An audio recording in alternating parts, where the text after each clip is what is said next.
Welcome to Buffzone. We're here to preview week 2 of the Colorado football season. But first off, Pat, we got to look back at week 1, unfortunately, and not a good week for the Buffs. Not a good week at all. And I think what was most disturbing to obviously the coaching staff, to the fans, to perhaps us, is how it went about. And not so much results or not being able to come out of there with the win, but this was a team that talked all off season about being more mature, about being more prepared for these moments, about eliminating the silly mistakes like penalties and the turnovers. And really, we saw all of that in that Hawaii game. And I think that was the most alarming part of that result, was how it came about. Looked a lot like 2014.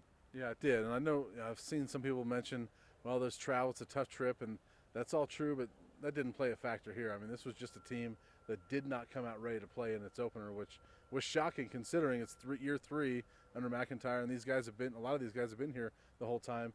And I agree with you. I mean, that was the most shocking point of this whole thing. And you keep wanting to see the guys that have been around step up and start making plays. And it didn't happen in that game. Hopefully we'll see it this week against UMass. Yeah, one thing we did see, however, that I really liked in that game was the defense. And they played a lot better than we've seen them in a long time. And Hawaii's not a juggernaut like in Oregon or USC, but they're a better offense than they've been in the past. That was encouraging, at least a little bit, to see the defense. You take away the one big pass play that Hawaii hit, and you kind of consider the fact that the defense made its debut backed up in its own territory after the botched punt. Would have liked to hold them to a field goal, of course, in that situation, but still a tough way to come onto the field for the first time in a season. And like I said, you take out the big pass play. Defense played pretty well. Hopefully we'll see more of that against UMass, because that's a team that can put points on the board. Yeah, and speaking of UMass, that is the Week 2 opponent this Saturday at noon at Folsom Field, the home opener. And, Pat, the Buffs cannot afford to play like they played against Hawaii. They've got to have a good performance here. And, boy, just last week we talked about not wanting to put too much on that first game, calling that first game a must-win and so forth. But after that result, you almost have to win this game. You do not want to be 0-2 heading into the rivalry game against CSU. No, you don't. I would put this as a bigger must-win than last week was, and we both thought last week was kind of a must-win. You have got to beat UMass. I mean, UMass is a team that they're in their second season under their coach and their quarterback, and there's some people that think they can get to a bowl game, but it's still a team that went 3-9 last year, is 5-31 since coming up from the FCS level.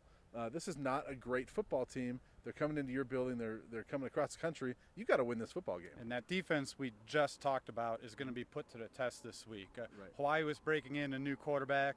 Not the case with UMass. They have an experienced signal caller. Mm-hmm. This is a team that does put points on the board. The defense will need to play with just as much fire and be even more effective this week than they were at Hawaii. Yeah, Max Wittick had gone to USC, but this was his first game at Hawaii. Blake Fronapple was the all-MAC first-team quarterback last year. Tajay Sharp was the best receiver in the MAC. So that's going to test this team. But defensively, UMass is not very good. This CU offense has got to play well. Obviously, it has to be far more efficient than it was against Hawaii. The penalties, the turnovers, third down conversions were not good either. Right. All of those have to improve drastically this week to pick up that W that they need now. Well, what do you think? Are the Buffs going to get that W this week and win the home opener? I'm going to say similar score to last week. Buffs come out 28-21. All right, I'm going to give the Buffs a little bit more credit this time. I think they win about 38-24. All right. Well, we'll see what happens on Saturday. All right, we'll look forward to seeing you again next week as we preview Week 3.